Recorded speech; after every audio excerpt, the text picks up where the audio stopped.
Hay palabras que no se olvidan, no porque sean hermosas, sino porque te rompen algo por dentro que nunca vuelve a crecer igual.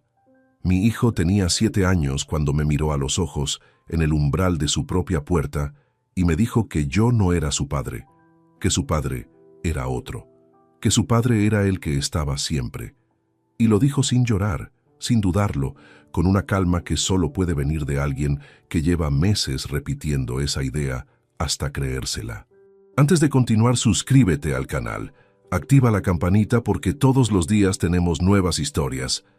Deja tu like y cuéntanos en los comentarios desde qué ciudad nos estás viendo. Me llamo Rodrigo Casas Medina, tengo 41 años, trabajo como supervisor técnico en una planta metalúrgica en las afueras de Zaragoza. Y durante 11 años creí que era el hombre más afortunado del mundo. No porque tuviera una vida extraordinaria, sino porque tenía una vida mía. Una familia, un apellido que importaba, y un hijo que cada vez que me veía aparecer por la puerta, salía corriendo como si yo fuera lo mejor que le había pasado en la semana. Eso se acabó un sábado de octubre de 2023, pero para entender lo que ocurrió ese día, tengo que llevarte antes a otro momento, a un martes de marzo de 2012, cuando tenía 29 años y firmé un papel en el Registro Civil de Zaragoza junto a Sonia Delgado Ruiz, que entonces tenía 26. Sonia era administrativa en una clínica dental del centro, morena, ordenada, con una forma de sonreír que te hacía sentir que el mundo era un lugar razonable. Nos habíamos conocido 3 años antes en la boda de un amigo en común, y desde el principio funcionamos bien. No era un amor de película, era algo más estable que eso, más real. Al menos eso pensaba yo. Los primeros años del matrimonio fueron normales, como lo son la mayoría de los matrimonios que no aparecen en ninguna historia. Alquilamos un piso en el barrio de Delicias, después compramos uno más grande en Las Fuentes, con una hipoteca que pagábamos juntos aunque yo cubría el 70%. Sonia ganaba menos, eso era un hecho, y nunca me importó. Para eso trabajaba yo, para que la casa funcionara, para que no faltara nada, para que el futuro tuviera una forma concreta. En enero de 2014 me ofrecieron una promoción importante en la planta de Bilbao. Era un ascenso real, con un salario considerablemente mayor y responsabilidades que llevaba años buscando. Lo rechacé. Sonia tenía aquí a su madre, su trabajo, sus amigas. No quise desarraigarla. Firmé la renuncia al traslado un viernes por la tarde y esa noche cenamos juntos en casa sin que ella supiera lo que acababa de sacrificar. Nunca se lo conté. Pensé que esas cosas no hacían falta decirlas. Mateo nació el 17 de septiembre de 2016. Recuerdo que eran las 3:15 de la madrugada cuando escuché su llanto por primera vez y me apoyé contra la pared del pasillo del hospital porque las piernas no me respondían. Tenía 34 años y nunca había sentido algo así. Una mezcla de terror absoluto y de gratitud sin nombre. Lo cogí en brazos 10 minutos después y le dije en voz baja que siempre iba a estar ahí, que no importaba lo que pasara, que siempre iba a estar ahí. Lo que no sabía entonces es que siempre dependía de muchas cosas que yo no controlaba. Los años siguientes los recuerdo en bloques, turnos de 12 horas, fines de semana trabajando cuando había averías en la planta, viajes cortos a proveedores en Cataluña y el País Vasco que duraban 2 o 3 días. Yo volvía cansado, Sonia estaba resentida y Mateo crecía en ese espacio intermedio donde los dos estábamos, pero ninguno estaba del todo. No hubo una pelea grande que lo rompiera todo.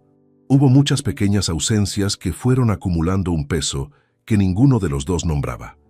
En enero de 2021, Sonia me pidió el divorcio. No gritó, no lloró. Me lo dijo una noche después de que Mateo se durmiera, sentada en el sofá con las manos cruzadas sobre las rodillas, con esa calma que en ese momento interpreté como madurez y que ahora entiendo de otra manera. Dijo que llevaba tiempo sintiéndose sola, que el matrimonio se había vaciado, que necesitaba rehacer su vida.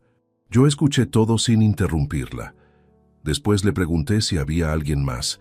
Me dijo que no. Le creí.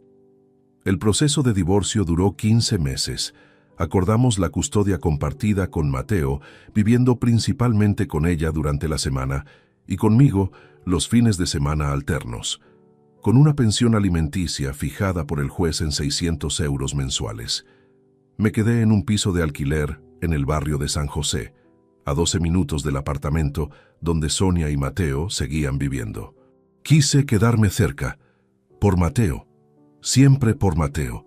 Durante los primeros meses después del divorcio, Mateo llegaba corriendo cuando yo tocaba el timbre, bajaba los 3 escalones del portal de un salto y se lanzaba contra mí con todo su peso. Pesaba poco, pero el impacto era siempre el mismo, algo en el pecho que se abría. Por eso el 7 de octubre de 2023 me resultó tan brutal. Llegué a las 10 de la mañana, como siempre. Aparqué el coche en la misma calle de siempre. Subí los mismos escalones de siempre. Llamé al timbre y esperé con las manos en los bolsillos, pensando en que había reservado mesa en el Parque de la Expo para comer y que Mateo siempre pedía el mismo bocadillo de jamón y le quitaba la corteza. La puerta se abrió despacio. Mateo estaba al otro lado, descalzo, con un pijama de rayas que yo no había visto antes, el pelo sin peinar. Me miró. No corrió. Se quedó en el umbral con los brazos pegados al cuerpo y los ojos fijos en algún punto entre mi cara y el suelo. ¿Listo para salir?, le pregunté. Sonreí. Intenté que sonara normal. No respondió. Le puse la mano en el hombro con cuidado, como cuando uno tantea el terreno sin saber bien qué está pisando. Él la retiró despacio, sin brusquedad, como si el contacto le resultara incómodo. Entonces me miró directamente. Tú no eres mi papá. Mi papá es el que está siempre. El que viene los sábados no es mi papá. Es un extraño, lo dijo en voz baja, sin rabia, con una convicción tranquila que era mucho peor que el llanto. Yo no respondí. No podía. Sentí algo cerrarse dentro del pecho, como cuando aprietan un tornillo demasiado y la rosca cede. Asentí despacio sin saber por qué asentía. Le dije que estaba bien, que nos veíamos pronto, y bajé los escalones sin girarme. Conduje durante 40 minutos sin destino. Aparqué frente a un polígono industrial que no reconocí. Apoyé los brazos en el volante y me quedé mirando la pared de un almacén gris. No lloré. Todavía no, pero algo en mí supo, en ese momento, que lo que acababa de escuchar no había salido de mi hijo, que esas palabras tenían otra boca detrás y que alguien con mucha paciencia y mucha deliberación había estado trabajando para que un niño de 7 años le dijera a su padre que era un extraño. Y eso cambiaba todo. El lunes siguiente fui al trabajo como si nada hubiera ocurrido. Eso es lo que hacen los hombres como yo. No porque seamos fuertes, sino porque no sabemos hacer otra cosa. Me puse el casco, firmé el parte de entrada a las 6:45 de la mañana, revisé los indicadores de la línea de prensado y pasé 8 horas haciendo exactamente lo que se esperaba de mí. Nadie notó nada. Nadie tenía por qué notarlo. Pero mientras supervisaba los turnos y firmaba informes y tomaba café frío de la máquina del pasillo, una parte de mi cabeza estaba haciendo otra cosa. Estaba revisando.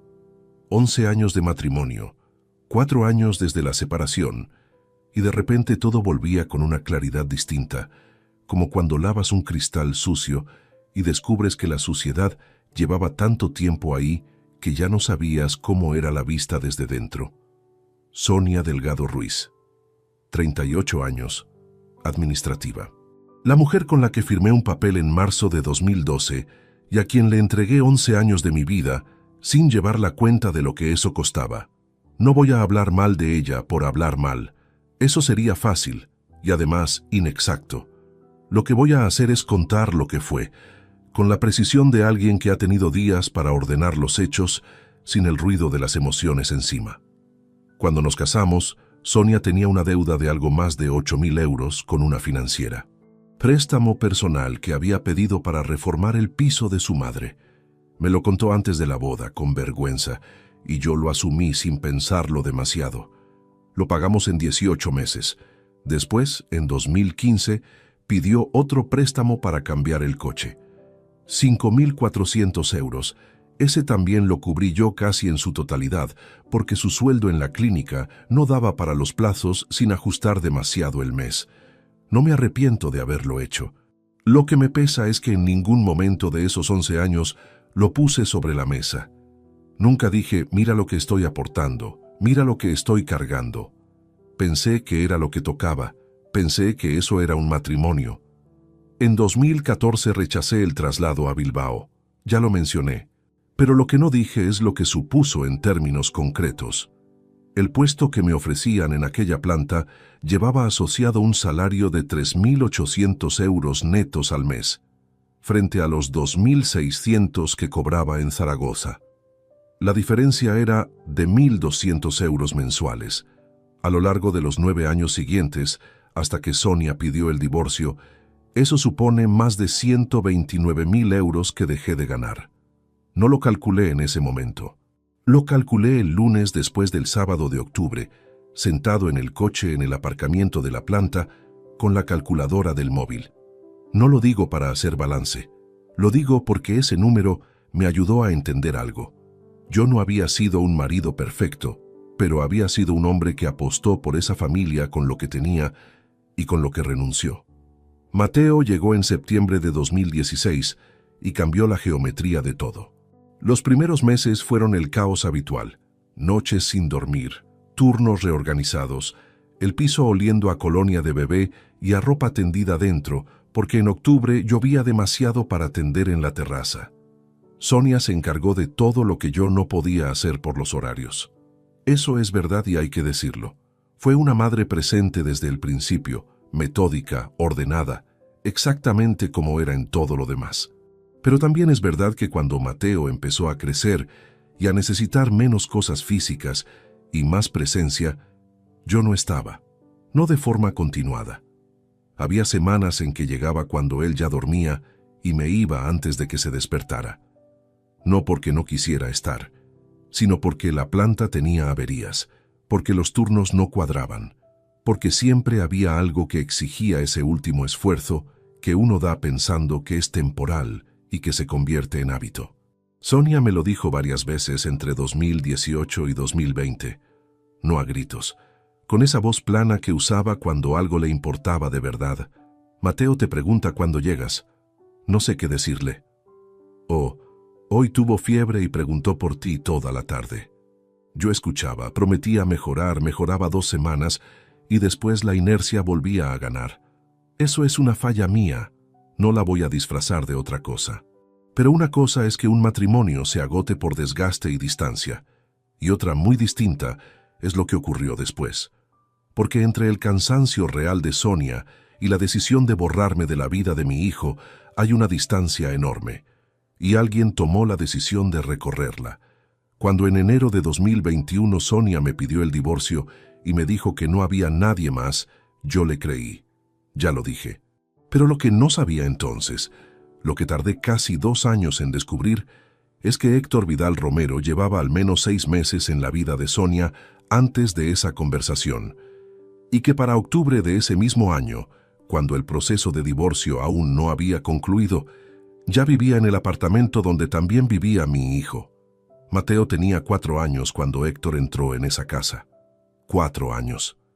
La edad en que los niños no cuestionan lo que les rodea.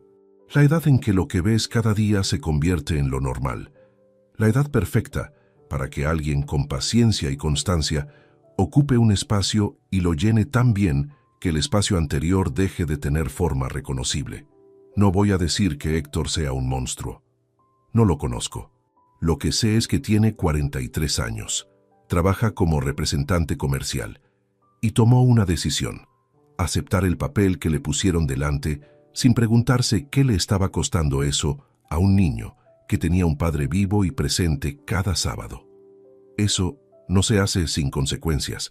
Los meses siguientes al divorcio, entre abril de 2022 y el verano de 2023, Mateo seguía siendo el niño que saltaba cuando me veía.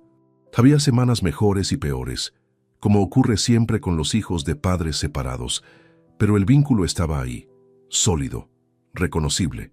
Yo llegaba el sábado y él aparecía con los zapatos ya puestos porque no quería perder tiempo. Pero algo fue cambiando despacio, tan despacio que al principio no lo vi como lo que era. En mayo de 2023 llegué a buscarlo y estaba de mal humor. Pensé que había dormido poco. En julio me dijo que no quería ir al parque porque en casa iban a ver una película.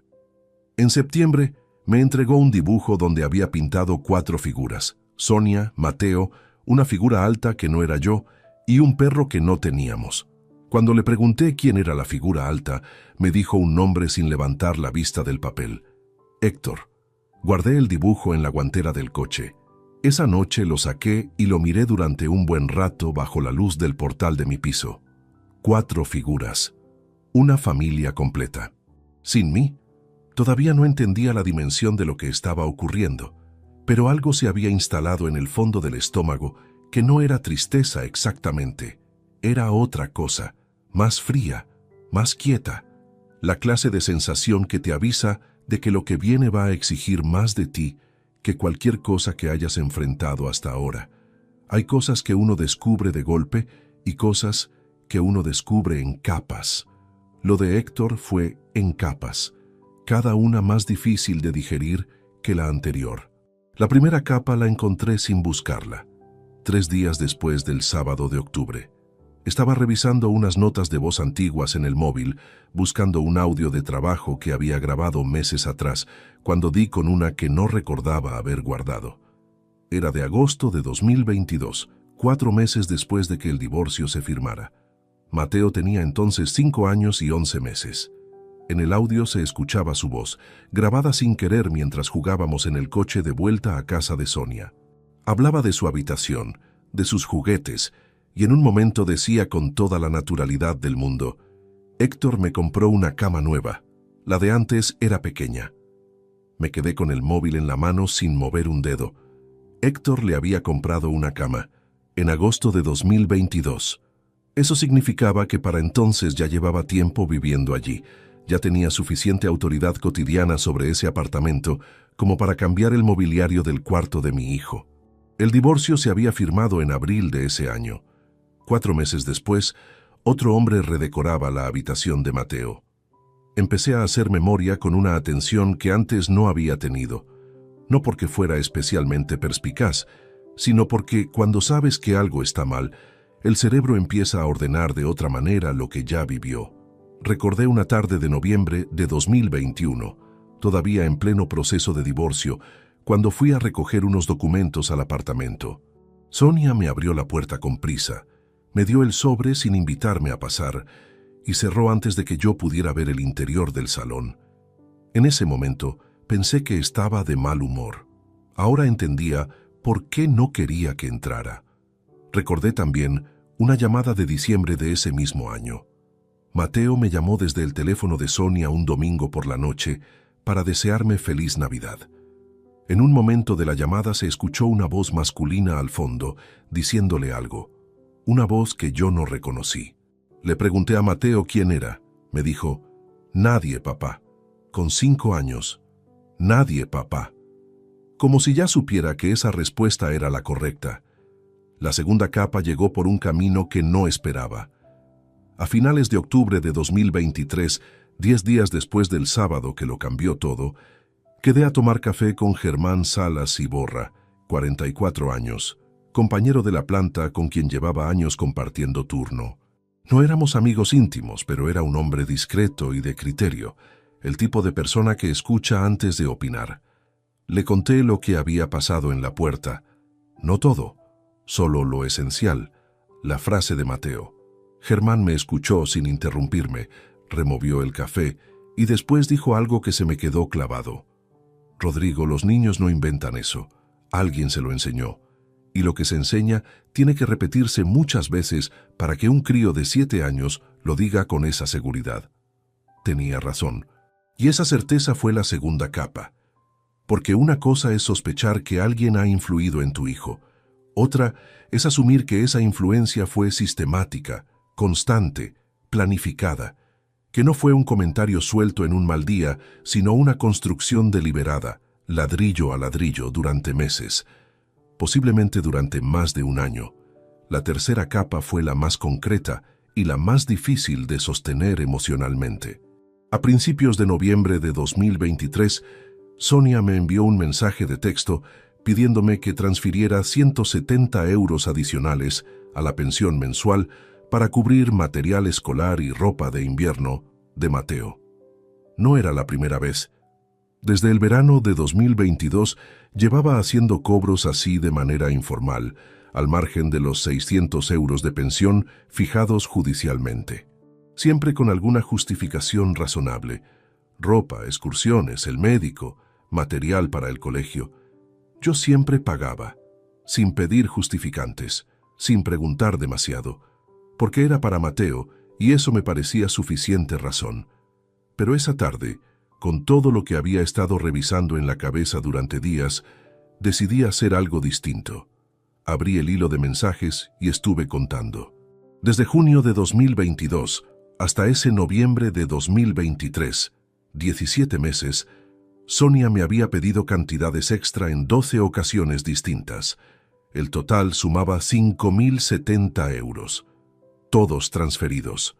Ninguno con justificante. 5.070 euros en 17 meses, encima de los 600 mensuales de pensión. No moví un dedo esa noche. No respondí al mensaje. No transferí nada. Solo guardé el móvil y me quedé mirando el techo del piso de San José, con el ruido de la calle entrando por la ventana entreabierta, pensando que llevaba casi 2 años pagando sin preguntar y que quizás eso había sido interpretado como una señal de que podía seguir haciéndolo indefinidamente. Esa semana tomé una decisión que entonces me pareció pequeña y que después resultó ser el primer paso de todo lo que vino. Llamé a Lorenzo Fuentes Alonso. Su nombre me lo había dado un compañero del trabajo meses antes, en otro contexto, con un simple: si alguna vez necesitas un abogado de familia en Zaragoza, este es el mejor que conozco. Lorenzo tenía 52 años, bufete propio en la calle Alfonso y una reputación construida a lo largo de 20 años en derecho de familia. No era un abogado agresivo ni llamativo, era meticuloso, el tipo de profesional que no promete nada que no pueda demostrar. Lo llamé un jueves por la mañana desde el aparcamiento de la planta, entre turno y turno.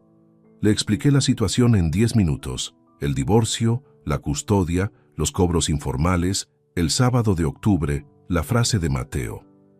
Lorenzo escuchó sin interrumpirme. Cuando terminé hubo 3 segundos de silencio antes de que hablara.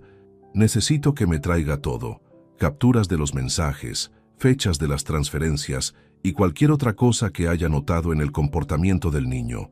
No me traiga impresiones, tráigame hechos.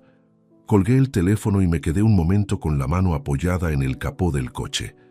El frío de la chapa metálica se me filtró por la palma.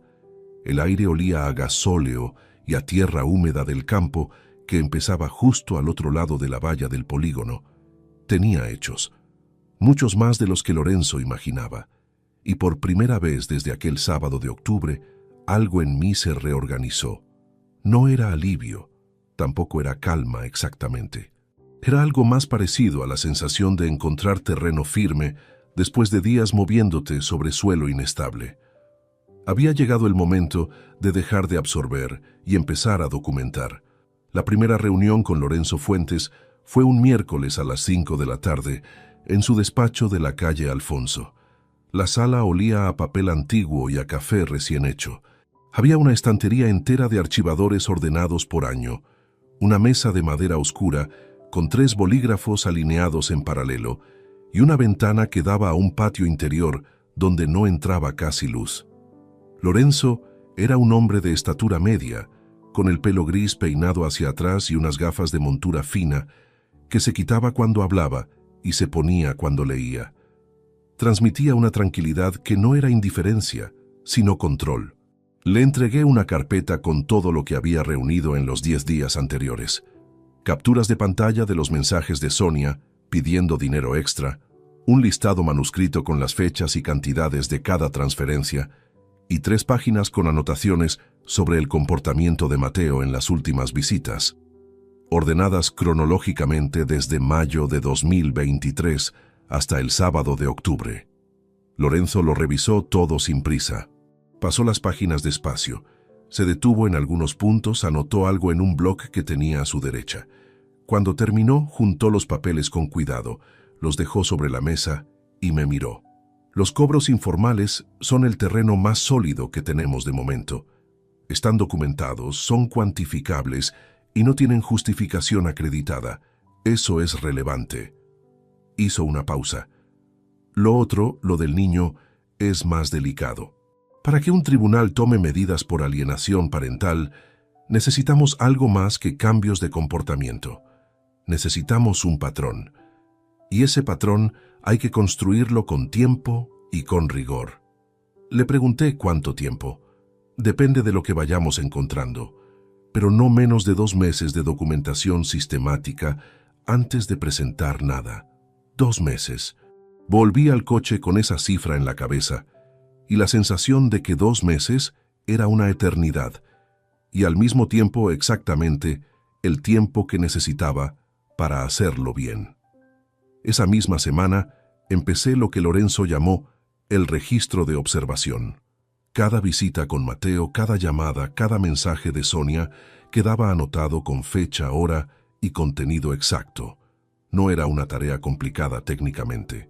Era agotadora emocionalmente porque obligaba a estar completamente presente en cada interacción con mi hijo, no solo como padre, sino como testigo de lo que ocurría. Y lo que ocurría tenía una lógica que se fue haciendo más clara con cada semana que pasaba. El sábado 14 de octubre, una semana después del incidente en la puerta, fui a buscar a Mateo con normalidad. Esta vez salió, aunque sin la energía de antes. Durante el trayecto en coche, estuvo callado, mirando por la ventana. En un momento le pregunté cómo estaba el colegio. Me dijo que bien. Le pregunté si tenía amigos nuevos. Me dijo que sí, que uno se llamaba Bruno. Hasta ahí, una conversación normal entre un padre y un hijo de 7 años. Pero cuando llegamos al parque y nos sentamos a comer, dijo algo que anoté esa misma tarde, palabra por palabra. Héctor dice que los papás de verdad no necesitan días fijos para ver a sus hijos, que simplemente están. Lo dijo sin mirarse, pelando una mandarina con los dedos, sin intención aparente de provocar, como quien repite algo que ha escuchado tantas veces que ya forma parte de su propio vocabulario. Respiré despacio. Le dije que tenía razón en que los papás intentan estar siempre que pueden, y que yo estaba ahí, en ese banco, ese sábado, con él. No dije nada más, pero por dentro algo se tensó con una precisión casi mecánica. Eso no era una ocurrencia de un niño de 7 años. Era una frase construida por un adulto, simplificada para que una criatura la pudiera retener y reproducir. Alguien había trabajado esa idea, la había repetido con variaciones hasta que Mateo la asimiló como propia. El sábado 28 de octubre llegué puntual y Mateo tardó casi 4 minutos en bajar después de que Sonia abriera la puerta. Cuando apareció, traía el abrigo mal abrochado y una expresión de quien no ha dormido bien o ha estado llorando no hacía mucho. Durante toda la mañana estuvo correcto pero distante. En ningún momento buscó el contacto físico que antes era automático. La mano en el brazo al cruzar la calle, apoyarse contra mí en el banco del parque, el gesto de enroscar los dedos en mi manga cuando tenía frío. Todo eso había desaparecido. A mediados de noviembre le pregunté, con cuidado, si en casa hablaban de mí. Hubo un silencio de varios segundos. Después dijo, «Mamá dice que tú tienes tu vida y nosotros tenemos la nuestra». Nosotros, él y Sonia, y probablemente Héctor. Una unidad cerrada con un perímetro trazado con mucha precisión, dentro del cual yo no existía más que como una visita programada. Anoté la frase, anoté el silencio previo, anoté la hora, las 12:17 del mediodía, aparcados frente a una panadería en el barrio de Torrero. Lo que Lorenzo me había pedido era un patrón, y el patrón estaba ahí acumulándose sábado a sábado, con una regularidad que ya no podía atribuirse a la casualidad ni al estado de ánimo de un niño. Había algo más que me perturbaba y que tardé en formular con claridad. Mateo no parecía feliz cuando decía esas cosas. No había satisfacción en su cara, ni el tono de quien disfruta de una pequeña crueldad. Había algo parecido a la incomodidad, como si repitiera algo que sentía que debía decir, sin estar del todo seguro de por qué. Un niño cumpliendo una expectativa que alguien había depositado en él sin pedirle permiso. Eso era lo que más me costaba sostener.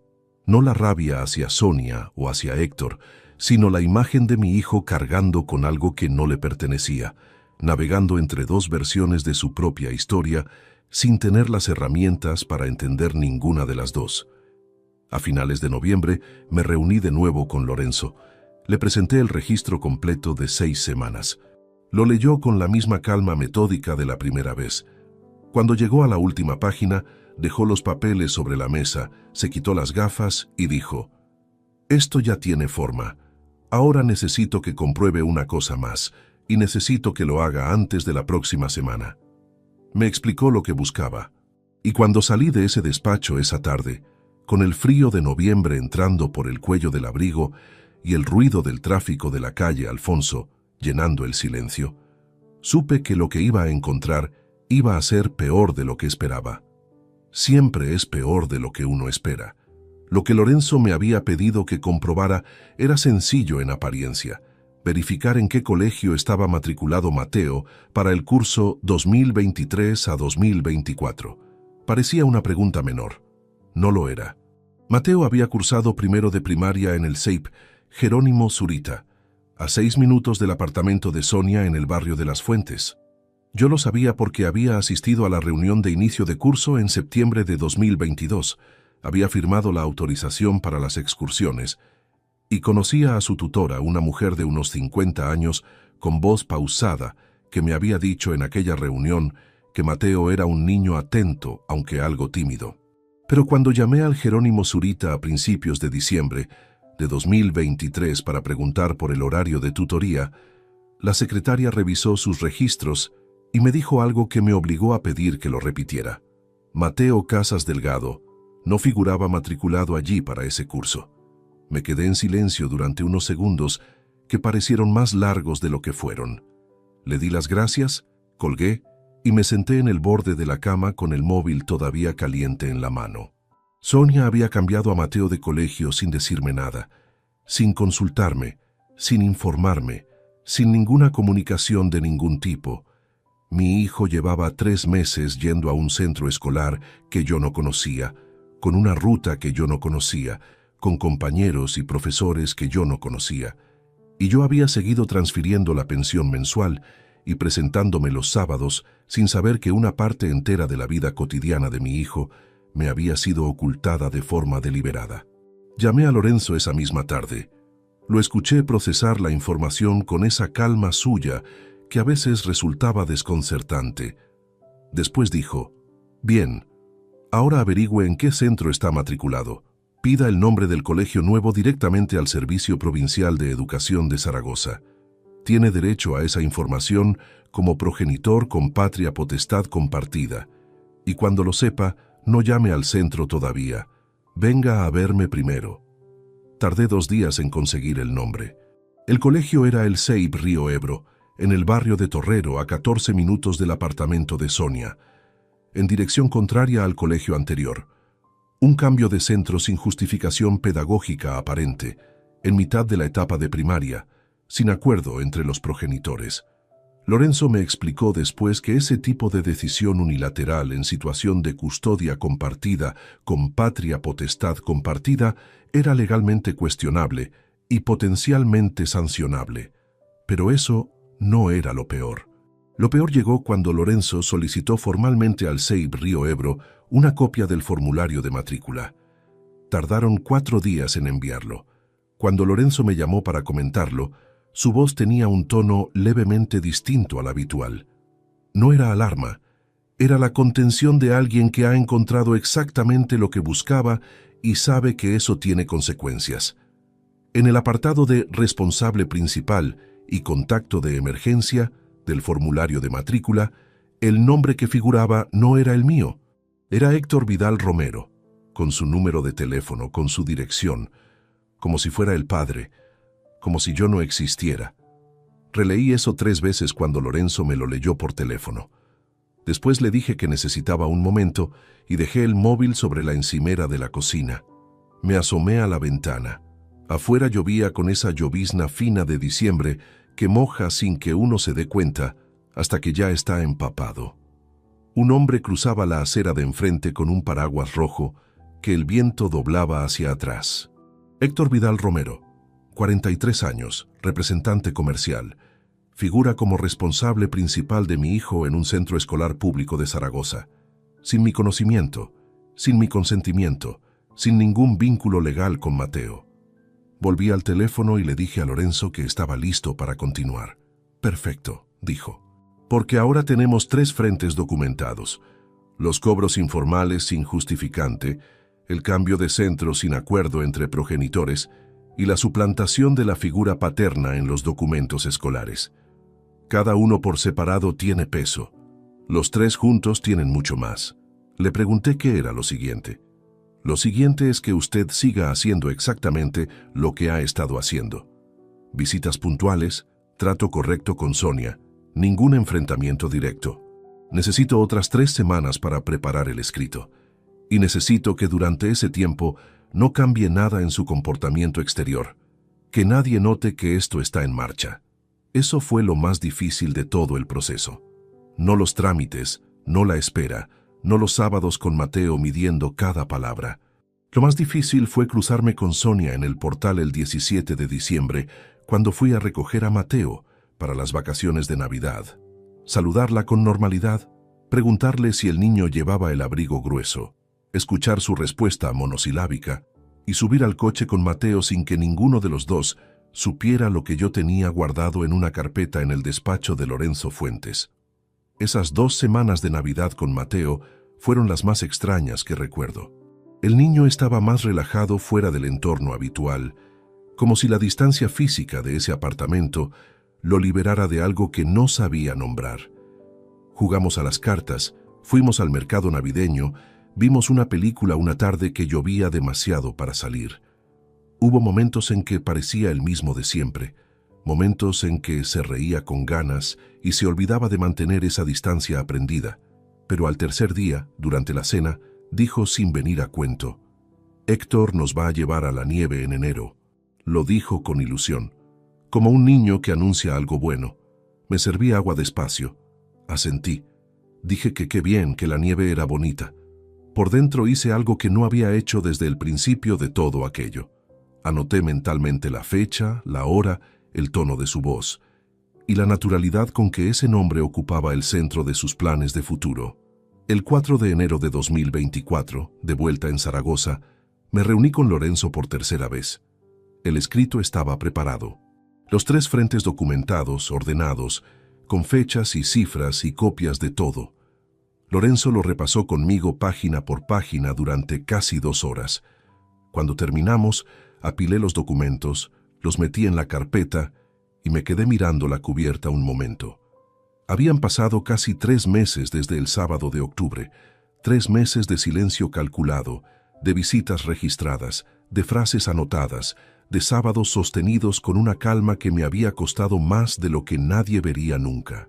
Pero el trabajo estaba hecho, y lo que venía ahora ya no dependía de mi paciencia, dependía del sistema, y esa era, por primera vez en mucho tiempo, una sensación parecida al control.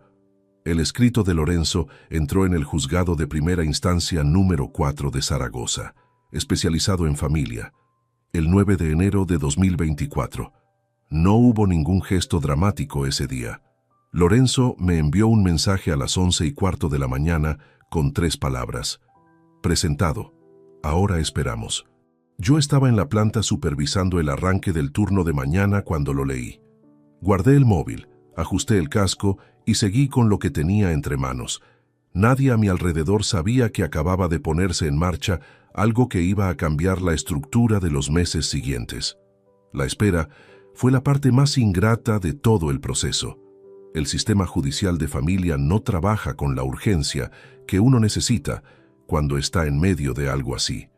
Los plazos se miden en semanas, a veces en meses.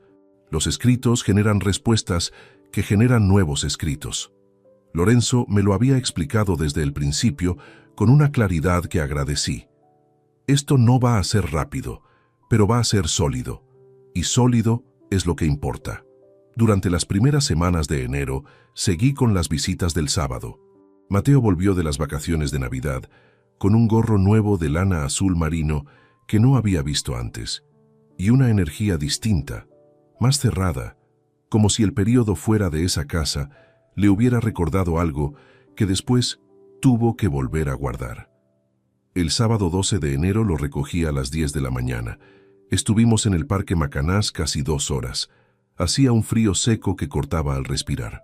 Mateo corría entre los columpios con la bufanda medio caída y yo lo seguía con los ojos desde el banco, con las manos hundidas en los bolsillos del abrigo, pensando en que ese niño no sabía nada de lo que se estaba moviendo a su alrededor y que eso era exactamente como tenía que ser.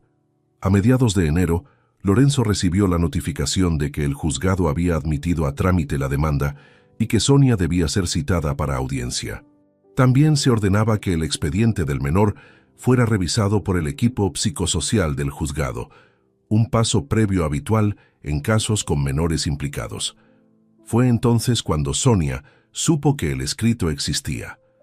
Lorenzo me llamó esa misma tarde para anticiparme lo que probablemente pasaría. Va a intentar contactarle. Puede que con rabia, puede que con una versión conciliadora. En cualquier caso, usted no discute nada por teléfono, no negocia nada sin mi presencia y no reacciona a ninguna provocación. Cualquier cosa que le diga, escúchela y dígale que hable con su abogado. Tenía razón en todo. Sonia llamó al día siguiente a las 8:40 de la noche. Descolgué al segundo tono. Habló durante casi 3 minutos sin que yo dijera nada, que cómo se me ocurría llevarla a juicio, que lo que estaba haciendo iba a perjudicar a Mateo, que Héctor era una persona de bien y que lo único que había hecho era querer al niño, que los cobros adicionales habían sido para cosas de Mateo, que ella nunca había pedido nada para ella, que yo lo sabía perfectamente. Cuando terminó, le dije con calma: Sonia, cualquier cosa que quieras tratar, háblalo con tu abogado. Y colgué. Me quedé con el teléfono en la mano mirando la pantalla durante unos segundos. El corazón me latía más rápido de lo que esperaba, no por miedo, por el esfuerzo de contener todo lo que no había dicho y que tampoco tenía sentido decir. Lo que Sonia no sabía en ese momento, y que yo sí sabía, era que Lorenzo había solicitado también una auditoría de los movimientos relacionados con los cobros informales, no para perseguirla penalmente por esas cantidades, sino para establecer un patrón documentado de conducta económica irregular que reforzara el conjunto del caso. El resultado de esa revisión llegó en un informe que Lorenzo me presentó a finales de enero. De los 5.070 euros transferidos en 17 meses, Lorenzo había podido cruzar algunas referencias con recibos y documentos escolares que solicitó al CEIP Jerónimo Zurita. Las actividades extracurriculares que Sonia había citado como justificación en varios mensajes, clases de natación y taller de teatro, no aparecían en ningún registro de pagos del centro durante ese periodo. Mateo nunca había estado matriculado en natación ni en ningún taller. Leí eso 2 veces. No era una cantidad astronómica. 5.070 euros no arruinan a nadie ni justifican un titular de periódico. Pero lo que ese dato decía no era sobre el dinero, era sobre la disposición de Sonia a construir justificaciones falsas para obtener transferencias de alguien que confiaba en su palabra. Alguien que nunca pidió un comprobante porque pensaba que la buena fe era recíproca. Eso sí tenía un peso específico. Y ese peso iba a entrar en el juzgado con fecha, importe y ausencia de justificante acreditada. A primeros de febrero de 2024, el equipo psicosocial del juzgado citó a Sonia para una primera entrevista de evaluación. Lorenzo me informó de que ese proceso solía durar entre 6 y 10 semanas e incluía observación directa del menor, entrevistas a ambos progenitores por separado y, en algunos casos, entrevistas en el entorno escolar. Me citaron a mí para la semana siguiente, un martes por la mañana. La psicóloga que me recibió no era Amparo Serrano, que sería designada más adelante como perita del tribunal. Era una técnica del equipo, una mujer joven de unos 35 años, con una libreta y un tono profesional que no juzgaba ni consolaba. Me hizo preguntas sobre la relación con Mateo, sobre la dinámica de las visitas, sobre cómo describía yo el comportamiento del niño en los últimos meses. Respondí con precisión, sin dramatizar, con los hechos tal y como los había registrado. Salí de esa cita con una sensación que no esperaba: agotamiento puro. No del tipo que da el trabajo físico, sino del que produce sostener la concentración durante demasiado tiempo en algo que duele. Fui al coche, arranqué el motor para que entrara calor y me quedé parado 5 minutos con las manos en el volante sin moverme. Pensé en Mateo, en el gorro azul marino, en cómo corría entre los columpios con la bufanda medio caída, sin saber que a su alrededor, en despachos y juzgados y oficinas con archivadores ordenados por año, adultos que no lo conocían estaban tomando decisiones sobre su vida. Eso no me parecía justo, pero era el único camino que quedaba cuando los que sí lo conocían habían tomado decisiones peores. Arranqué el coche y salí del aparcamiento. El proceso seguía adelante. Y yo también. Febrero de 2024 fue el mes más silencioso de todo el proceso. No silencioso en el sentido de que no ocurriera nada, sino silencioso en el sentido de que lo que ocurría no se veía.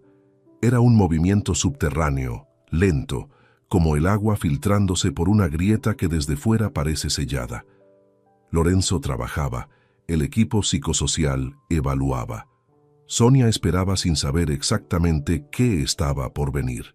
Y yo seguía presentándome los sábados, recogiendo a Mateo, pasando el día con él, devolviéndolo a las 8 de la tarde con el abrigo abrochado y los deberes hechos si los traía consigo.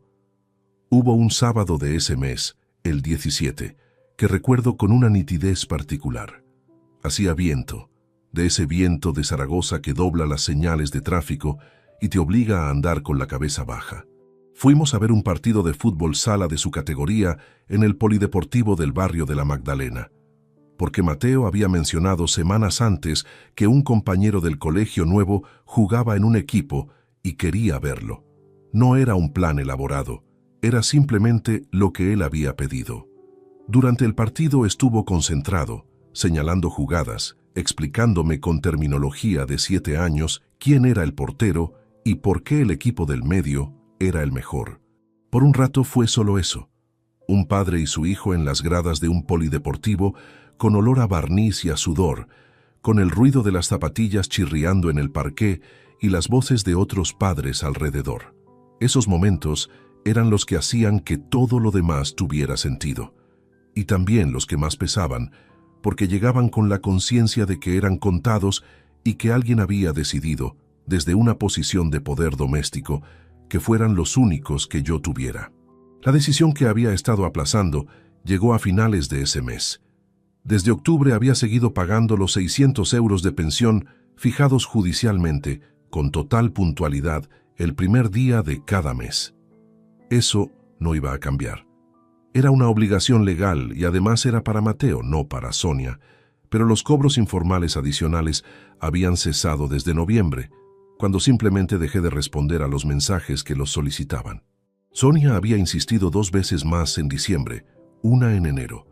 Yo no había transferido nada ni había dado explicaciones. Ella no había escalado el asunto, probablemente porque no quería llamar la atención sobre esas transacciones en un momento en que ya sabía que había un procedimiento judicial abierto. Lo que decidí en febrero fue distinto, más permanente. Abrí una cuenta de ahorro en una entidad bancaria distinta a la que usaba habitualmente, a nombre de Mateo Casas Delgado, con beneficiario único, el titular al cumplir los 18 años. Cuenta bloqueada para disposición hasta esa fecha, salvo autorización judicial expresa. Transferí el primer ingreso el 28 de febrero, 420 euros. La misma cantidad que Sonia había estado cobrándome de media cada mes durante 17 meses sin justificación. No se lo dije a nadie. Ni a Lorenzo, aunque después lo incluyó en el expediente como prueba de buena fe y responsabilidad paterna. No lo hice como gesto estratégico. Lo hice porque necesitaba que hubiera algo concreto, algo que creciera mes a mes, que demostrara que cada euro que antes desaparecía sin rastro, ahora tenía un destino con el nombre de mi hijo escrito encima. Lorenzo me llamó a principios de marzo con novedades del proceso.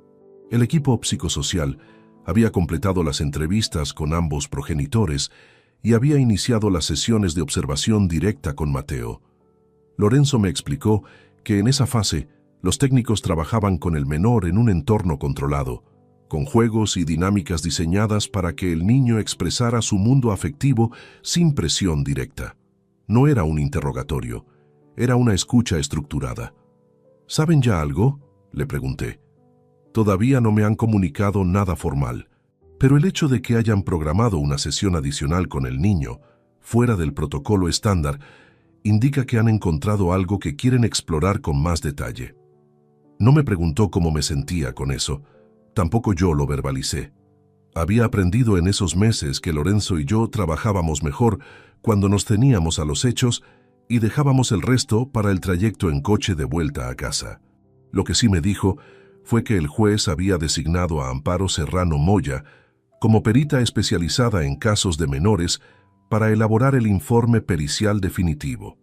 46 años, psicóloga clínica con más de 18 años de experiencia en el ámbito del derecho de familia. Lorenzo la conocía de otros casos, dijo con la economía verbal que lo caracterizaba.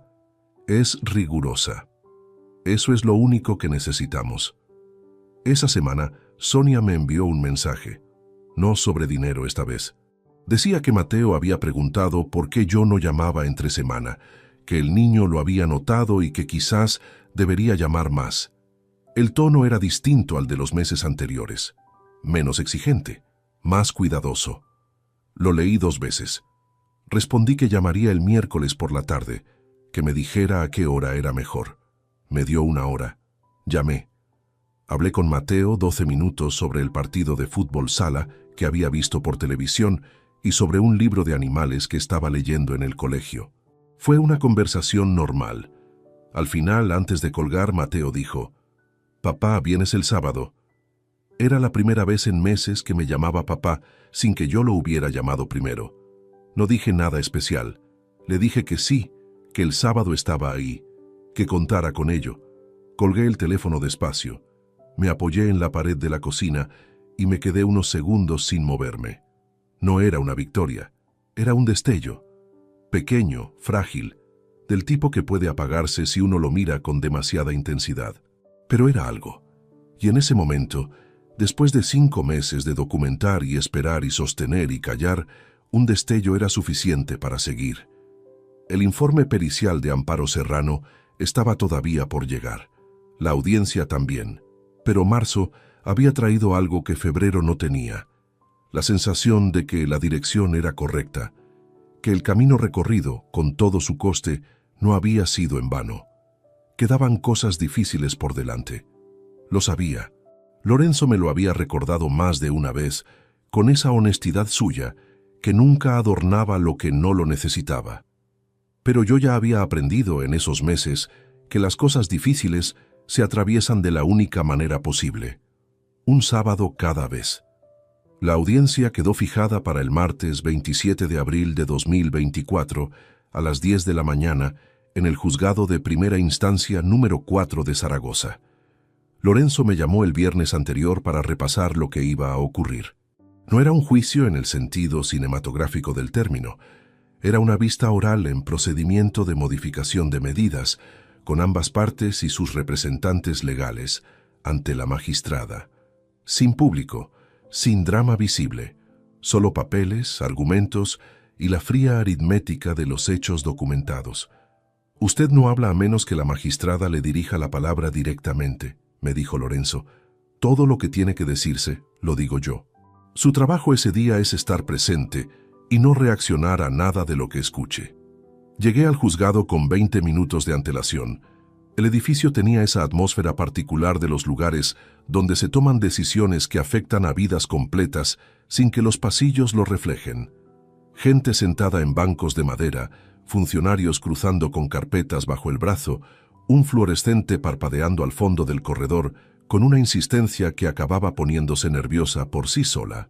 Lorenzo llegó 5 minutos después con su maletín de cuero marrón y esa compostura que yo había aprendido a leer como concentración, no como indiferencia. Me estrechó la mano, revisó que tuviera el teléfono en silencio y me dijo en voz baja: «Todo está en orden. Confía en el trabajo que hemos hecho». Vi a Sonia cuando ya estábamos en la sala. Entró con su abogada, una mujer de unos 40 años, con el pelo recogido y un traje gris oscuro. Sonia llevaba una blusa azul que no le había visto antes y el gesto de alguien que ha dormido mal varios días seguidos. No me miró al entrar. Se sentó al otro lado de la sala y mantuvo los ojos fijos en la mesa. La magistrada era una mujer de unos 55 años, con voz clara y un ritmo de trabajo que transmitía que había visto demasiados casos como para dejarse llevar por los aspectos emocionales de ninguno. Leyó el objeto del procedimiento, se dio la palabra a Lorenzo, y lo que siguió fue algo que yo había esperado durante meses, y que aún así me costó sostener sin moverme en la silla. Lorenzo presentó los 3 frentes con una precisión que no dejaba fisuras. Primero los cobros informales: fechas, importes, capturas de los mensajes, ausencia total de justificantes acreditados y la verificación de que las actividades extracurriculares citadas como justificación nunca habían existido en los registros del centro escolar anterior. Total documentado: 5.070 euros en 17 meses. Segundo, el cambio de centro escolar. La matrícula en el CEIP Río Ebro, realizada en septiembre de 2023, sin comunicación ni acuerdo con el otro progenitor, en violación directa del régimen de patria potestad compartida establecido en el convenio regulador. Tercero, la suplantación en documentos escolares. Copia del formulario de matrícula con el nombre de Héctor Vidal Romero en el apartado de responsable principal, sin vínculo legal acreditado con el menor, sin conocimiento ni consentimiento del padre biológico. Y cuarto, que Lorenzo había reservado para el final con una deliberación que yo ya reconocía como táctica: el registro de observación conductual. 12 semanas de anotaciones sistemáticas con fecha, hora y contenido textual de frases reproducidas por el menor que no correspondían al vocabulario ni al marco conceptual esperable en un niño de su edad, con análisis de su evolución conductual en el contexto de las visitas paternas. La abogada de Sonia presentó su contestación. Argumentó que el cambio de colegio había sido por razones de proximidad al nuevo domicilio familiar, que los cobros adicionales correspondían a necesidades reales del menor, aunque no siempre hubiera conservado los justificantes, y que la presencia de Héctor Vidal en los documentos escolares era un error administrativo sin intención de excluir al padre. Error administrativo.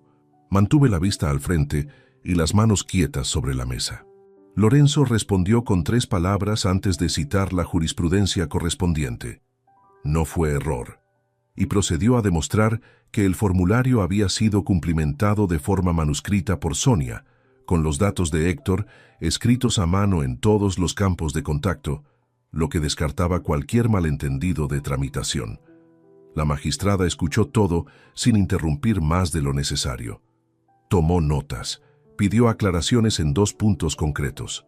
Al finalizar la vista, no dictó sentencia en ese momento como era habitual, pero comunicó 3 resoluciones provisionales de aplicación inmediata mientras se elaboraba la resolución definitiva. Primera, Héctor Vidal Romero debía ser retirado de todos los documentos oficiales del menor en el plazo de 10 días hábiles, con notificación al CEIP Río Ebro.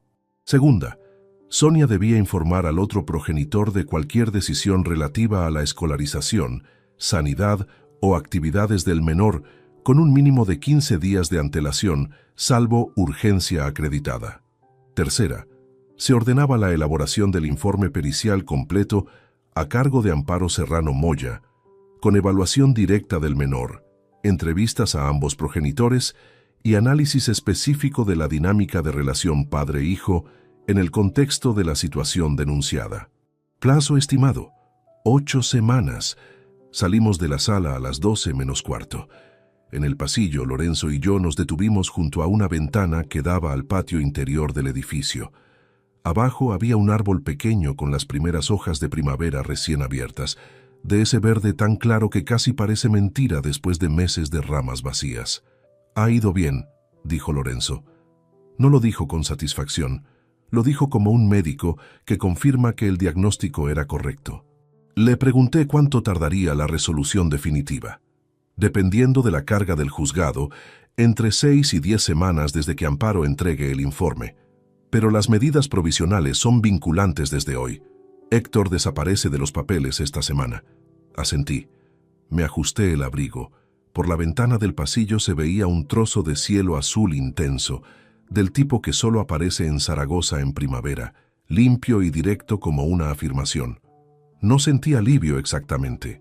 Sentí algo más parecido al reconocimiento de que los meses de trabajo metódico habían tenido un resultado concreto y medible, que el sistema, lento y poco cinematográfico como era, había funcionado. Sonia y su abogada pasaron por el pasillo hacia el ascensor sin detenerse. Sonia me miró un segundo antes de girar la cabeza. En ese segundo no vi rabia, vi algo diferente, algo que tardé en identificar mientras bajaba las escaleras hacia la calle. Era la expresión de alguien que acaba de entender que la situación que controlaba ya no le pertenece. Y eso, después de todo lo que había costado llegar hasta ahí, era exactamente lo que tenía que ocurrir.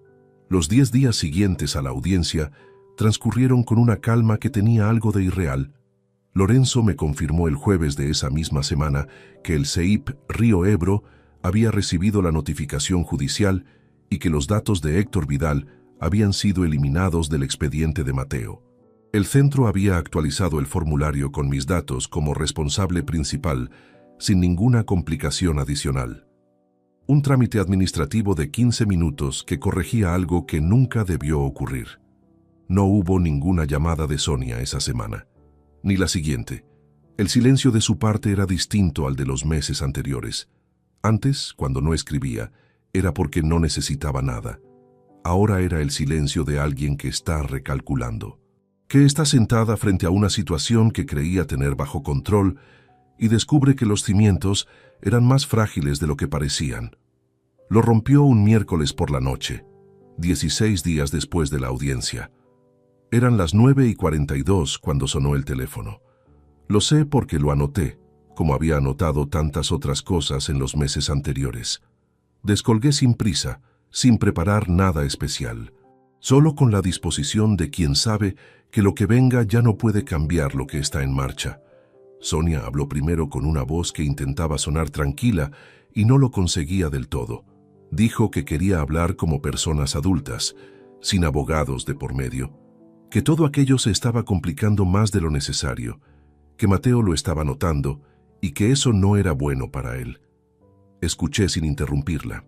Después dijo que los cobros adicionales habían sido malentendidos, que nunca tuvo intención de aprovecharse de nada, que si yo hubiera dicho en su momento que no podía permitírselo, ella lo habría entendido, que lo de Héctor en los papeles del colegio fue una decisión apresurada que no debió tomar sin consultarme. Siguió hablando.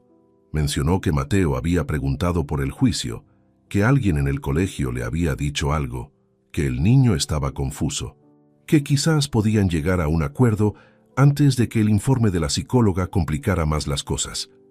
Ahí paré, no con una respuesta larga, solo con una frase, dicha con la misma calma con que Lorenzo me había enseñado a manejar esas conversaciones. Sonia, el proceso sigue su curso. Si quieres llegar a algún acuerdo, díselo a tu abogada. Hubo un silencio de 4 o 5 segundos al otro lado. Después dijo con una tensión que ya no disimulaba: «Rodrigo, te estoy pidiendo que hablemos como adultos. ¿No puedes hacer eso?» Le dije que ya lo estábamos haciendo, y colgué. Me quedé sentado en el sofá con el teléfono boca abajo sobre el cojín. La televisión estaba apagada. Desde la ventana llegaba el ruido amortiguado del tráfico de la calle y el ladrido lejano de un perro que se repitió 3 veces y después cesó. La habitación olía a la cena que había cocinado antes, ajo y pimiento, un olor cotidiano y concreto que contrastaba de manera extraña con lo que acababa de ocurrir. Lo que me había pedido Sonia esa noche no era un acuerdo, era una salida. Una manera de detener el proceso antes de que el informe de Amparo Serrano pusiera por escrito, con el lenguaje técnico y la autoridad de una perita judicial, lo que había ocurrido en ese apartamento durante más de un año. Eso era lo que le preocupaba. No el dinero, no los documentos escolares, el informe. Porque un informe pericial que documenta alienación parental no desaparece de un expediente. Queda, y tiene consecuencias que van más allá de una sentencia puntual. La semana siguiente, recibí una llamada de Amparo Serrano para coordinar mi cita de entrevista en el marco del informe pericial. Era una voz serena, con un ritmo pausado que transmitía que no tenía prisa, pero tampoco tiempo que perder. Me citó para el jueves de la semana siguiente a las 4 de la tarde en su consulta en la calle Bilbao, a 10 minutos del juzgado. La entrevista duró 90 minutos. Amparo trabajaba con preguntas abiertas que aparentemente iban en una dirección y de repente giraban hacia otra. No era un interrogatorio incómodo, era una conversación construida con mucha más estructura de la que parecía tener. Me preguntó por los primeros meses tras el divorcio, por cómo había gestionado la separación con Mateo, por mis fallos como padre antes y durante el matrimonio. No esquivé ninguna respuesta. Le conté lo del traslado rechazado, los turnos largos, las semanas en que llegaba tarde y me iba temprano. Le dije que había sido un padre más presente en intención que en práctica durante algunos periodos, y que eso era algo con lo que cargaba. Amparo anotó, no valoró. Siguió preguntando. Hacia el final de la sesión me preguntó qué esperaba del proceso. Le dije que no esperaba recuperar el tiempo perdido ni revertir todo el daño que ya estaba hecho. Que lo que quería era que Mateo tuviera acceso a una versión honesta de su propio padre. No una versión construida por alguien con intereses en el resultado. Amparo dejó el bolígrafo sobre la libreta y me miró un momento antes de responder. Eso es lo más sensato que he escuchado en mucho tiempo en este tipo de situaciones. No supe si era un comentario profesional o personal. No importaba. Lo que importaba era que el proceso avanzaba, que el informe estaba tomando forma y que cada respuesta que yo había dado en esa sala era la verdad sin adornos. Esa noche llamé a Mateo antes de que se fuera a dormir. Hablamos 10 minutos. Me contó que en el colegio habían empezado un proyecto sobre los planetas y que Saturno era el que más le gustaba porque tenía anillos, y eso le parecía una cosa muy rara pero muy chula. Me reí. Le dije que tenía razón, que era bastante raro y bastante chulo al mismo tiempo. Antes de colgar me dijo buenas noches con una naturalidad que hacía semanas no tenía. Pequeña cosa, enorme diferencia. Colgué el teléfono, apagué la luz de la cocina y me quedé un momento de pie en la oscuridad del pasillo antes de ir a dormir. Afuera el viento de mayo movía algo en la terraza del vecino de arriba, un golpeteo rítmico y sordo que se repetía cada pocos segundos.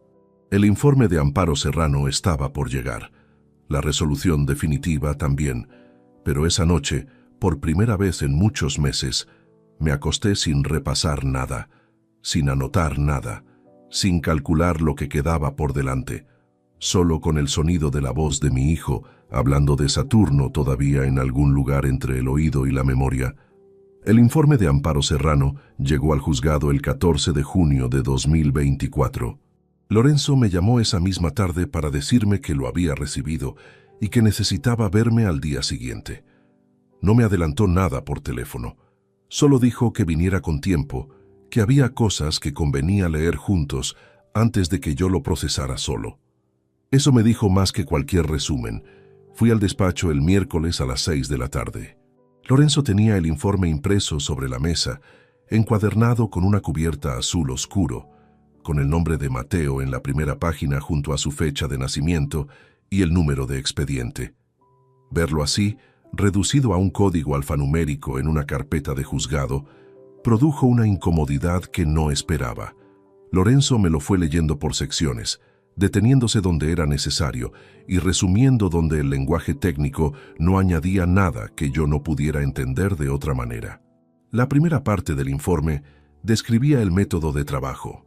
3 sesiones individuales con Mateo en entorno controlado, 2 entrevistas a cada progenitor por separado, consulta del expediente escolar de ambos centros y revisión del material aportado por las partes. Todo con fecha y duración anotadas. La segunda parte era la que importaba. Amparo había trabajado con Mateo usando una combinación de juego libre, dibujo y conversación dirigida. En la primera sesión, el niño había construido espontáneamente una escena con figuras de una casa en la que aparecían 4 personajes: una madre, un hombre adulto, un niño y un perro. Cuando Amparo le preguntó por las personas de su familia, Mateo había incluido a ese hombre adulto sin dudar y había tardado varios segundos en añadir una quinta figura que colocó fuera de la casa en el borde de la mesa. Cuando Amparo le preguntó quién era esa figura, Mateo respondió: «Es el que viene los sábados». Lorenzo paró de leer un momento. Me miró por encima de las gafas. Yo no dije nada. Él continuó. En la segunda sesión, trabajando con dibujo libre, Mateo había representado su colegio, su habitación y lo que llamó mi familia de casa. En ninguno de los dibujos aparecía una figura que pudiera identificarse como el padre. Cuando Amparo le preguntó directamente si su papá aparecía en alguno, Mateo había cogido un rotulador, dibujado una figura pequeña en una esquina de la hoja y dicho: «Aquí». Pero él vive en otro sitio. La tercera sesión fue la más reveladora. Amparo había usado una técnica de frases incompletas, donde el niño debía terminar oraciones que ella comenzaba. Ante la frase «Mi papá es alguien que…», Mateo respondió después de una pausa larga: «Viene cuando puede». Ante la frase «En casa decimos que…», respondió sin pausa: «Los papás de verdad están siempre». Ante la frase «Héctor es…», respondió de inmediato: «El que nos cuida». Amparo había anotado los tiempos de respuesta, el tono de voz, el lenguaje corporal. Las respuestas relacionadas con Héctor eran rápidas, sin tensión visible. Las relacionadas con el padre biológico llevaban pausas, mirada baja, y en 2 ocasiones un gesto de frotarse las manos que ella identificaba como indicador de conflicto interno en menores de esa franja de edad. La conclusión de Amparo ocupaba 3 páginas y media. El informe determinaba que Mateo Casas Delgado presentaba un patrón de lealtad condicionada hacia el entorno materno, con indicadores compatibles con exposición prolongada a mensajes de desvalorización de la figura paterna. No utilizaba el término alienación parental como diagnóstico cerrado, porque la legislación española era cautelosa con esa denominación, pero sí describía con precisión técnica los mecanismos observados: sustitución simbólica de la figura paterna, interiorización de narrativas adultas sobre el rol del padre no custodio, y ambivalencia afectiva ante el contacto paterno que no correspondía a la conducta espontánea del menor, sino a una respuesta aprendida. Recomendaba intervención psicológica especializada para el menor, orientación parental obligatoria para ambos progenitores y un seguimiento trimestral del régimen de visitas durante al menos un año. Lorenzo bajó el informe y se quitó las gafas. El despacho estaba en silencio. Desde la calle Alfonso entraba el ruido amortiguado del tráfico de la tarde, mezclado con una voz lejana que llamaba a alguien por su nombre y no obtenía respuesta. Tardé en hablar. No porque no supiera qué decir, sino porque lo que sentía en ese momento no cabía fácilmente en palabras. Era una mezcla de cosas que no se llevaban bien juntas.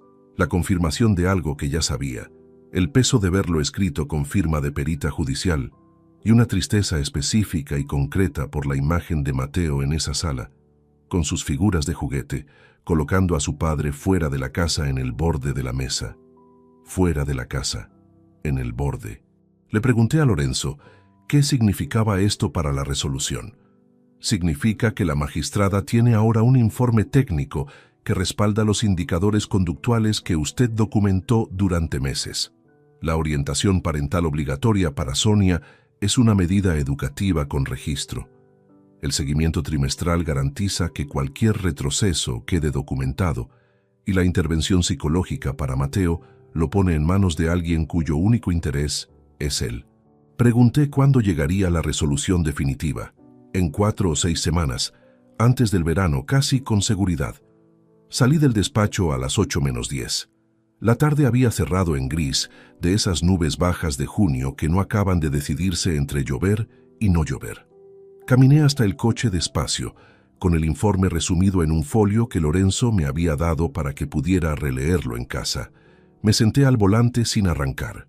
Pensé en Mateo en aquella sala con Amparo, dibujando figuras, terminando frases, sin saber que cada respuesta que daba construía un registro que iba a cambiar algo en su vida. Un niño de 7 años navegando entre dos versiones de su familia sin tener la edad ni las herramientas para cuestionar ninguna de las dos. Eso era lo que Sonia no había calculado cuando tomó la decisión de moldear la percepción de su hijo. Que los niños no mienten bien. Que cuando un profesional entrenado los escucha con atención, la verdad aparece entre las pausas y los dibujos y las frases que tardan en completarse. Mateo no había traicionado a nadie. Había dicho lo que sabía. Y lo que sabía le había sido enseñado por alguien que debería haberle enseñado otra cosa. Arranqué el motor. Las luces del salpicadero se encendieron en la oscuridad creciente del interior del coche. Puse primera y salí del aparcamiento. 4 o 6 semanas. Después llegaría la resolución. Después empezaría otra cosa, más lenta y más incierta que cualquier proceso judicial. La reconstrucción real de un vínculo que alguien había intentado desmantelar ladrillo a ladrillo durante más de un año. Eso no lo resolvía ningún informe, pero al menos ahora había un punto de partida honesto. Y con eso, por el momento, era suficiente para seguir conduciendo. La resolución llegó el 18 de julio de 2024. Lorenzo me la envió por correo electrónico a las 11 de la mañana con un mensaje de 2 líneas. Resolución adjunta. Todo lo solicitado, concedido. Llámeme cuando la haya leído. La leí sentado en la mesa de la cocina, con el ventilador girando en el techo y el ruido de la calle entrando por la persiana a medio bajar. Era un documento de 17 páginas, con el lenguaje árido y preciso de las resoluciones judiciales, pero cada párrafo tenía un peso específico que yo sentía como algo físico mientras avanzaba por las líneas. La magistrada ratificaba las medidas provisionales ya en vigor. Ordenaba la intervención psicológica de Mateo, con un profesional designado de mutuo acuerdo entre los progenitores, con informe trimestral al juzgado. Imponía a Sonia la obligación de participar en un programa de orientación parental de 12 sesiones, con acreditación de asistencia. Ampliaba mi régimen de visitas a un fin de semana completo de viernes a domingo en semanas alternas, más un día entre semana fijo los miércoles. Establecía que cualquier decisión relevante sobre escolarización, sanidad o actividades del menor requería acuerdo expreso de ambos progenitores, con comunicación escrita y plazo mínimo de 20 días, salvo urgencia médica acreditada. Y en el último apartado, el referido a los cobros informales, la magistrada determinaba que Sonia debía reintegrar 2.800 euros, la parte de las transferencias para la que no existía ninguna justificación posible, ni siquiera indirecta, en un plazo de 90 días. Cerré el documento. Llamé a Lorenzo. ¿Lo ha leído todo?, preguntó. Le dije que sí. ¿Alguna pregunta? Le dije que no. Hubo una pausa breve. Después dijo, ha sido un proceso largo y lo ha hecho bien. Colgué el teléfono y me quedé un momento con las manos apoyadas en la mesa. El ventilador seguía girando. Desde la calle llegaba el ruido de un camión de reparto maniobrado con el motor en marcha. Olía a verano, a polvo caliente y a la fruta madura que había en el frutero encima de la encimera. No sentí lo que pensé que sentiría. Había imaginado ese momento muchas veces durante los meses anteriores. Pensé que habría algo parecido al alivio o a la satisfacción de quien cierra un ciclo y lo siente cerrarse. Pero lo que había en realidad era algo más quieto y más complejo. Una especie de claridad sin euforia. Como cuando termina una tormenta larga y uno sale a la calle y comprueba que todo sigue en su sitio, aunque el suelo esté mojado y algunas cosas hayan cambiado de lugar. Lo que Sonia perdió con esa resolución no fue solo la comodidad de un sistema que había gestionado a su favor durante más de 2 años. Perdió algo más difícil de recuperar: la posibilidad de seguir construyendo una narrativa sin consecuencias. A partir de ese momento, cada decisión que tomara sobre Mateo iba a tener un observador institucional. Cada incumplimiento iba a quedar registrado. El margen que había tenido para actuar sin rendir cuentas se había cerrado de forma permanente. Héctor seguía viviendo en ese apartamento. Eso no iba a cambiar porque ninguna resolución judicial podía ordenarle a Sonia con quién compartir su vida. Pero su posición respecto a Mateo era ahora la que siempre debió ser, la de la pareja de la madre, sin autoridad documental sobre el menor, sin presencia en ningún papel oficial, sin el peso simbólico que habían intentado construirle durante meses. Las primeras semanas después de la resolución fueron las más difíciles en términos cotidianos.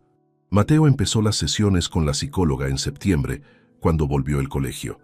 Se llamaba Rebeca Ortiz Navarro, 38 años, consulta en el barrio de Romareda, con una especialización en psicología infantil y adolescente que Lorenzo había verificado antes de que ambos progenitores la acordaran. Yo la conocí en una reunión inicial de 15 minutos antes de que empezara a trabajar con Mateo. Era una mujer directa, con un sentido del humor discreto que usaba para bajar la guardia de los adultos antes de decirles algo que no iban a querer escuchar. Me dijo que el proceso con Mateo iba a llevar tiempo, que no esperara cambios rápidos y que mi trabajo durante ese periodo era ser consistente sin ser insistente. Consistente sin ser insistente. Lo anoté esa tarde en el mismo cuaderno donde había registrado meses de visitas y frases y horarios, pero esta vez sin fecha ni contexto. Solo esas 4 palabras en una página en blanco. Los sábados siguieron siendo el eje de todo. Mateo no se transformó de un mes para otro. No hubo un momento de revelación en que de repente corriera hacia mí como antes. La recuperación de un vínculo dañado no funciona así, y yo había aprendido a no esperar eso. Lo que hubo fue una acumulación gradual de cosas pequeñas. Una tarde de octubre, en que me pidió que le ayudara con un problema de matemáticas, y se quedó con el codo apoyado en mi hombro mientras lo resolvíamos. Un sábado de noviembre, en que, al subir al coche, me dijo sin que nadie se lo preguntara, que en el colegio habían hecho una redacción sobre alguien importante en su vida y que había escrito sobre mí. No le pregunté qué había escrito. No hacía falta. La cuenta de ahorro a nombre de Mateo seguía creciendo. 420 euros cada mes, sin excepción. Para cuando Mateo cumpliera 18 años, en septiembre de 2034, habría acumulado algo más de 50.000 euros. Sin intereses extraordinarios, sin inversiones complicadas, solo constancia. El tipo de constancia que no hace ruido y no busca reconocimiento y simplemente está ahí, mes tras mes, como los padres de verdad. Nunca le dije a Mateo que esa cuenta existía. No era para él todavía. Era para el hombre que sería cuando tuviera edad suficiente para entender lo que había ocurrido en los años en que era demasiado pequeño para verlo. Hubo una tarde de diciembre, la última semana antes de las vacaciones de Navidad, en que fuimos a buscar un regalo para su profesora. Entramos en una papelería del centro. Mateo eligió un cuaderno con una ilustración de planetas en la cubierta, y mientras esperábamos en la caja, me tomó la mano con la misma naturalidad con que lo había hecho siempre cuando era más pequeño, antes de que alguien le enseñara a no hacerlo. No dije nada. No señalé el gesto. Pagué el cuaderno, salimos a la calle y seguimos caminando por la acera con el frío de diciembre, pegándose a la cara y las luces navideñas encendidas en los árboles de la avenida. Tenía su mano en la mía, y en ese momento supe que todo lo que había costado, los meses de silencio calculado, las reuniones en despachos con olor a papel antiguo, los sábados sostenidos con una calma que nadie vería nunca, la soledad de los miércoles por la noche, anotando frases que ningún padre debería tener que anotar, todo eso había tenido ese destino, no una sentencia, no un reintegro de 2.800 euros. No la cara de Sonia entendiendo que había perdido el control de algo que nunca debió intentar controlar, sino esto, una mano pequeña en la mía en una acera de diciembre. Eso era lo que se había intentado quitarme, y eso era exactamente lo que nadie, con toda la paciencia y toda la deliberación del mundo, había conseguido llevarse. Si te gustó esta historia, dale like al video, suscríbete al canal y comparte tus impresiones en los comentarios. Para escuchar la próxima historia, haz clic en la caja de la izquierda. Gracias por vernos.